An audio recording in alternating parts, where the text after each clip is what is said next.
দিও। আল্লাহ পাক ধরার জন্য দিল দুইটা হাত, ওই হাত দিয়া জীবনে বারবার ধরো বন্ধু কোরআনের আয়াত। ডাইনে মাটি বামে মাটি উপরেতে মাটি, ওই কবরে দিবে না কেউ শীতল সোয়া পাটি। ডাইনে মাটি বামে মাটি উপরেতে বাস, কখন যেন হয় রে বন্ধু তোমার আমার সর্বনাশ। কথা বলেন ঠিক না বেঠিক? ওই যে দেখো ডাকিতেছে কবরের মাটি কারে ভরসায়, আসরে মন কিসের করো আশা। এত সুন্দর বাড়ি তোমার সকলি মিশা, ও তোর কোন দিন যেন ফুরায়া যাবে, যৌবনের লাগবে বাটি। ওই যে দেখো ডাকিতেছে আমায় কবরের মাটি। লা ইলাহা মোহব্বত ভালোবাসা নিয়ে আলা ইলাহা ইল্লাল্লাহ, লা ইলাহা।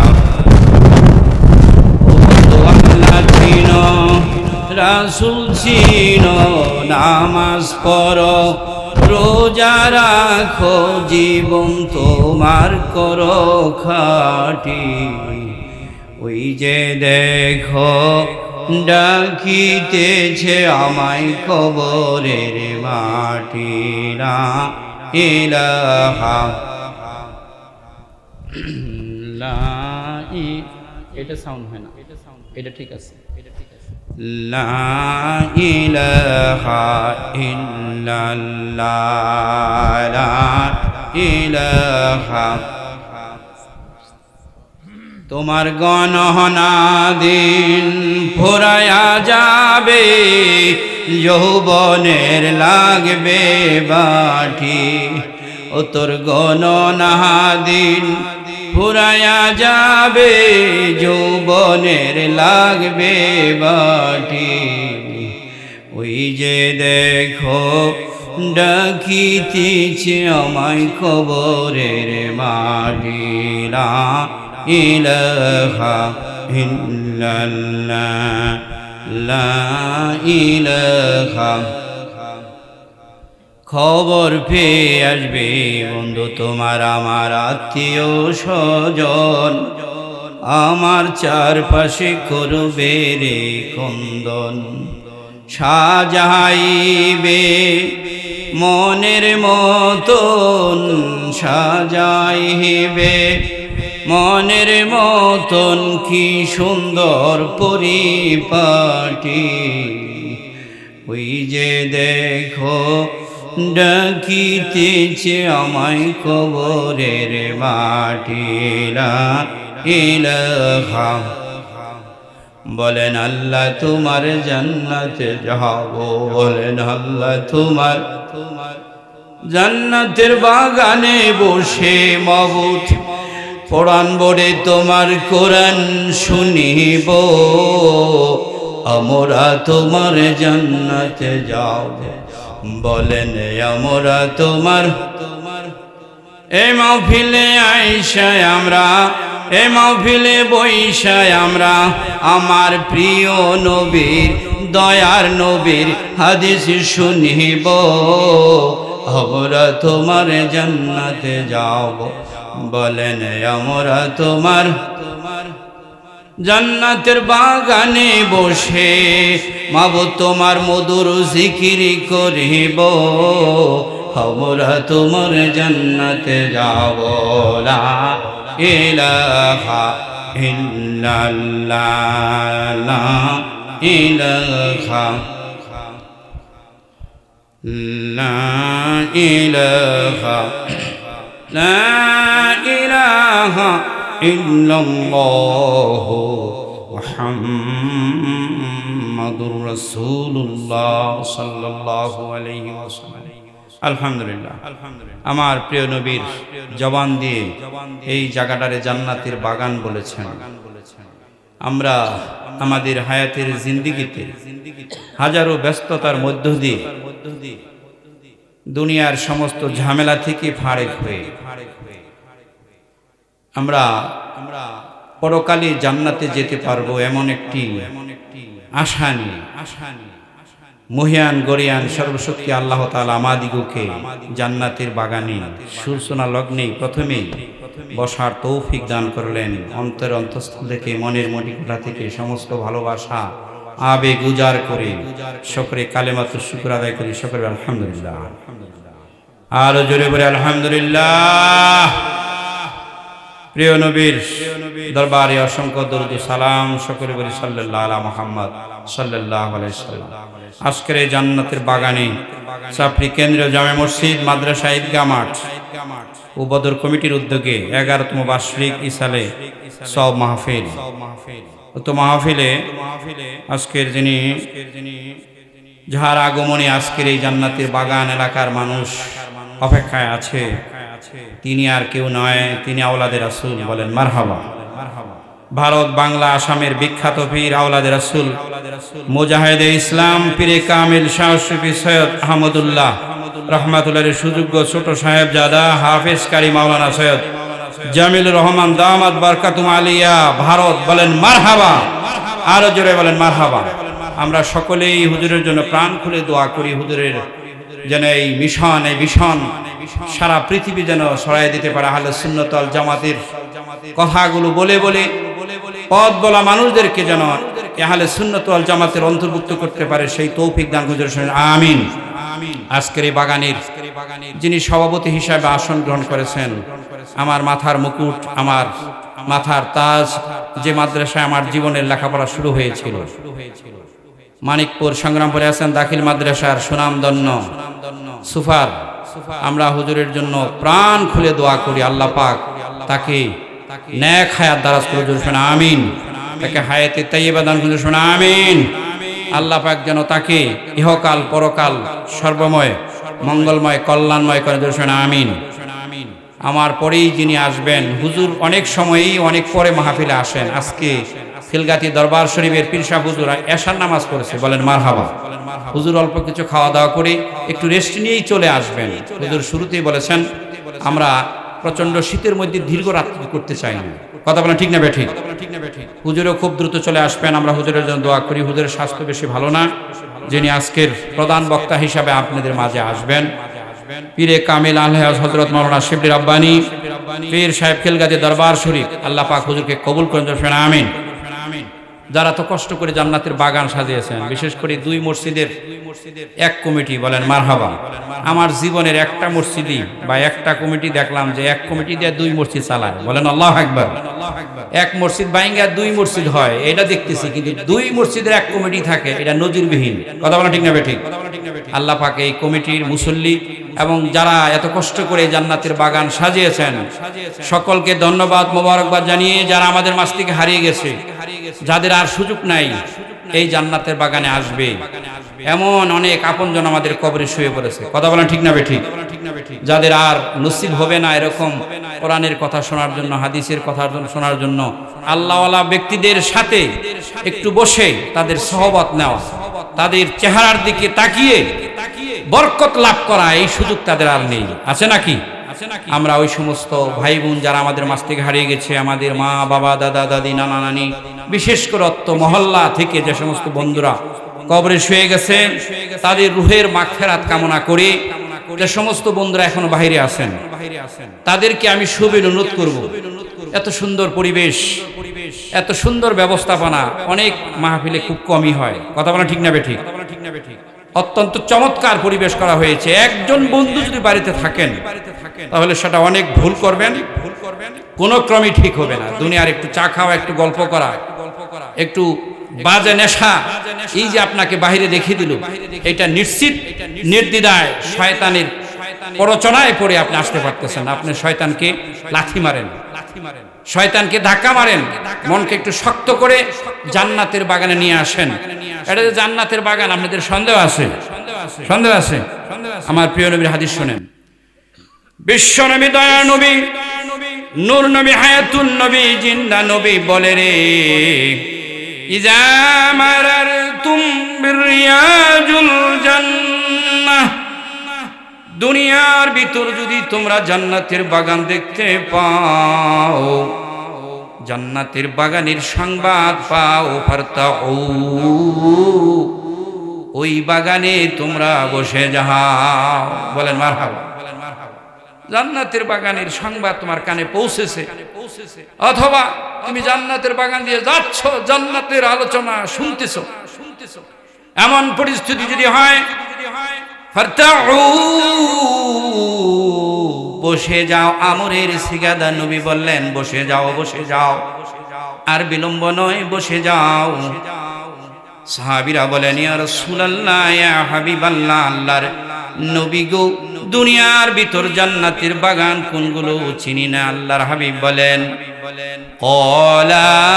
ক্বালু মা হিয়া রিয়াজুল জান্নাহ, ক্বালা হিয়া আহলাকু যিকির। বলেন আল্লাহু আকবার। আমার নবী বলে রে, জিকিরের মজলিস আল্লাহর জান্নাতের বাগান। বলেন মারহাবা। কিসের মজলিস? কিসের মজলিস? জিকিরের মজলিস। জোরে বলেন না, কিসের মজলিস? আরো জোরে, জোরসে বলেন। জিকিরের মজলিস কোনটা? এই যে সরাসরি জিকির করলাম, লা ইলাহা ইল্লাল্লাহ, লা ইলাহা, লা ইলাহা ইল্লাল্লাহ, লা ইলাহা, লা ইলাহা ইল্লাল্লাহু মুহাম্মাদুর রাসূলুল্লাহ সাল্লাল্লাহু আলাইহি ওয়াসাল্লাম। এই যে জিকির মাঝে মাঝে হুজুররা করে কি করে না? কি বলেন, করে কি করে না? আমার নবী বলেন, আফজালু জিকির তিলাওয়াতুল কোরআন। এই মজলিসে কোরআন তেলাওয়াত হবে, কোরআনের ব্যাখ্যা হবে রে। তাহলে আফজালু জিকির তেলাওয়াতুল কোরআন, তাহলে কোরআন তেলাওয়াত শ্রেষ্ঠ জিকির। এখানে কোরআন তেলাওয়াত হবে কি হবে না? জোরে বলেন, হবে কি হবে না? তাহলে কোরআন তেলাওয়াত শ্রেষ্ঠ জিকির। ওই জিকিরের মজলিসটাকে আমার নবী জান্নাতের বাগান বলেছে। ও বন্ধুরে, দুনিয়াকে যদি একটু ধাক্কা মেরে আরামের বিছনাকে হারাম করে যদি তুমি আসতে পারো রে, আমার নবী বলে চারটি ফজিলতের মধ্যে ঢুকে যাওয়া। কয়টি? আরো জোরে, জোরসে বলেন। এক নম্বরের ফজিলত, লা ইয়াকউদু কাওমা ইয়াযকুরুনাল্লাহ ইল্লা হাফাতুমুল মালাইকা ওয়া গাশিয়াতহুমুর রাহমা ওয়া নাযালাত আলাইহিমুস সাকিনা যাকারা ফীমান ইনদাহু। আল্লাহু আকবার। যেই বন্ধু এই মজলিসে আসবা, চারটা ফজিলতের মধ্যে ঢুকবা। এক নম্বরের ফজিলত হইল, তোমাকে রহমতের ফেরেশতারা চতুর্দিকটা বেষ্টন করে দাঁড়িয়ে যাবে, যেন তোমরা গুনাহ নিয়ে জান্নাতের মজলিসে না বসো। বলেন মারহাবা। দুই নম্বরে, রহমতের চাদর তোমার উপরে লটকানো হবে, নাযালাত আলাইহিমুস সাকিনা। যতক্ষণ পর্যন্ত তুমি কোরআন হাদিসের কথাগুলো কষ্ট করে শুনবা, যতক্ষণ পর্যন্ত আমরা বলবো, ততক্ষণ পর্যন্ত বৃষ্টি বা কুয়াশার মতো আল্লাহ পাকের রহমত আমাদের উপর বর্ষণ হতে থাকবে। বন্ধুরে, যেই জমিতে কখনোই বৃষ্টি হয় না, ওই জমিতে ফসল হয় না। কিন্তু যখন বৃষ্টি পড়ে মাটি উর্বর হয়ে যায়, যে কোনো ফসল ফলে। তোমার আমার কলবটা মসজিদে না গিয়ে, খানকায় না গিয়ে, আল্লাহওয়ালা মানুষদের কাছে না গিয়ে, ওলি আল্লাহদের পাশে না বসে, আমাদের কলবটা খুব শক্ত হয়ে গেছে, খুব মজবুত হয়ে গেছে। ওই কলব নিয়ে যখন জিকিরের মজলিসে, আল্লাহওয়ালার মজলিসে, মসজিদে যাই, এরকম জান্নাতের বাগানে বসি, আল্লাহ পাকের রহমত বর্ষণ হতে হতে এমন একটা অবস্থান হয়, ওই কলবটা আমল করার মতো উপযোগী হয়ে যায়। আল্লাহর মহব্বত, রাসূলের মহব্বত, পরকালের ভয় ওই কলবের মধ্যে চলে আসে। এটা এই মজলিসে বসলে, কোথায় বসলে বলেন, নাকি ওই দোকান দিয়া ঘোরাফেরা করলে হবে? চায়ের দোকানে দ্বারা কত লোক যে ঘোরাফেরা করতেছে আমরা খেয়াল করেছি। আলহামদুলিল্লাহ, আমাদের আওলাদের রাসূলের মাহফিল, এখানে ছোট হুজুর আসছে, বড় হুজুর সহ আমাদের মাহফিল আসবে, বলেন মারহাবা। 24শে ডিসেম্বর মাস্টার মোড় আমরা খেয়াল করেছি, আমি কমিটিদের বলেছি, শুধুমাত্র চা একটু জিলাপি টিলাপি ছাড়া আর কোনো এই যে বিশেষ করে কি এর খেলনা টেলনা নিয়ে একেবারে ভর্তি হয়ে যায়। কথা বলা ঠিক না বেটি? যেগুলোর কোনো দরকার নাই, আস্তে আস্তে আমরা চেষ্টা করতেছি এগুলো যেন একবারে রহিত হয়ে যায়। কথা বলা ঠিক না বেটি? একটু চা বা একটু জিলাপি টেলাপি টুকটাক একটু ক্ষুধা লাগে খেয়ে নিবে, সেটা ভিন্ন কথা। এখানে খেলনা দুনিয়ার ক্রয় সামগ্রী এগুলোর দরকার আছে, আছে নাকি? এটা আমরা আস্তে আস্তে এটা ইনশাল্লাহ যাতে এক সময় না থাকে। কথা বলা ঠিক না বেঠিক?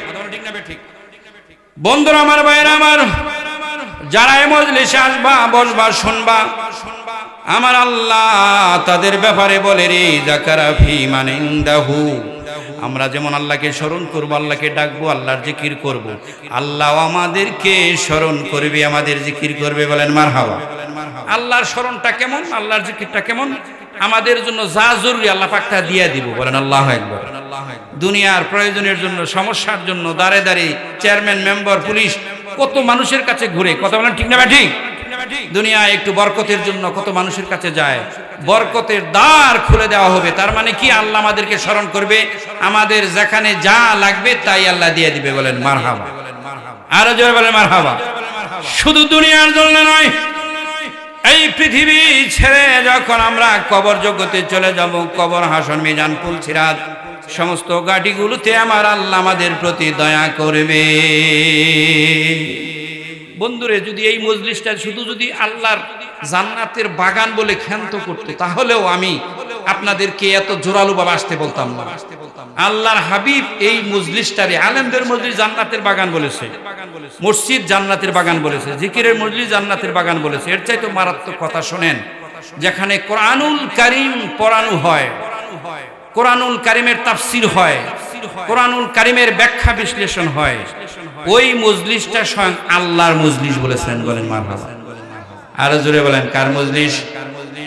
আরো জোরে। মাজালিসুল কুরআন, মাজালিসুল্লাহ,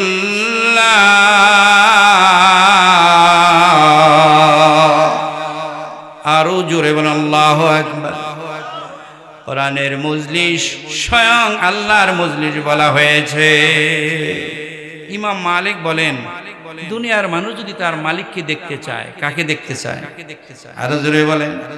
আহা, যিনি এত সুন্দর করে আমারে বানাইছে, এত কিছু দিয়েছে, তিনি কত জানি সুন্দর, আমি মালিককে দেখতে চাই, মাবুদকে দেখতে চাই। ইমাম মালিক বলে, রে আল্লাহ যেই মেডিসিন দিয়া দুনিয়ার মানুষদের বানাইছে, দুনিয়ায় সে দেখতে পারবে না, পারবে না, পারবে না। এরপরেও যদি সে দেখতে চায়, ইমাম মালিক বলে সে যেন কোরআনুল কারীমের দিকে তাকিয়ে থাকে। কোরআনুল কারীমের দিকে তাকিয়ে থাকা না তো আল্লাহকে দেখা। দুনিয়ার মানুষ যদি আল্লাহর সাথে কথা বলতে চায়, ইমাম মালিক বলে রে সেজন্য কোরআনুল কারীম খুলে পড়ে, কোরআনুল কারীম খুলে পড়ে না তো আল্লাহর সাথে সে কথা বলে। এই জন্য এই কোরআনের মজলিসটা আল্লাহর মজলিস। কার মজলিস বলেন? যে সমস্ত বন্ধুরা আল্লাহর মজলিসে বসতে পারলেন না, আল্লাহ না করুক, আল্লাহ না করুক, আজকেই যদি আপনার আমার জীবনের শেষ দিন হয়ে যায়, কি হিসাব দিবেন? কথা বলেন ঠিক না বেঠিক? হিসাব দিবেন কি? জীবনের হিসাব কেমনে মেলাবেন? কোন জমিনের মাটি আমার হবে গোরস্থান, কোন জমিনের মাটি আমার হবে গোরস্থান, কার চোখের জলে আমি পাব পরিত্রাণ, কোন জমিনের মাটি আমার হবে গোরস্থান। কয় গোরস্থানের জন্যে একটু মাটি বায়না করে রাখে রে, এখনো তোর হতে পারে চলে যাওয়ার ডাক রে। প্রতিদিন মাইক দেয়া মৃত্যুর এলান শুনতে পাই, কথা বলেন ঠিক না বেঠিক? কোনো দিন একাধিক ব্যক্তির এলান একই গ্রাম থেকে শোনা যায়, কথা বলেন ঠিক না বেঠিক? মানুষ একটু যদি ফিকির করত, কোন ক্রমেই মালিকের সাথে সম্পর্ক না করে দুনিয়ায় চলতে পারতো না, কথা বলেন ঠিক না বেঠিক?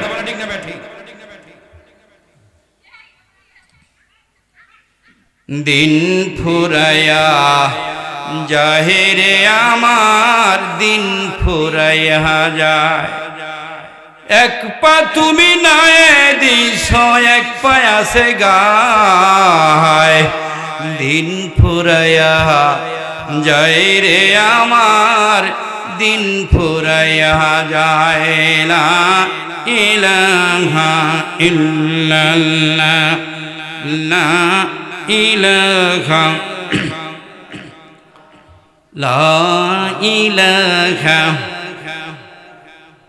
লা ইলাহা ইল্লাল্লাহু মুহাম্মাদুর রাসূল।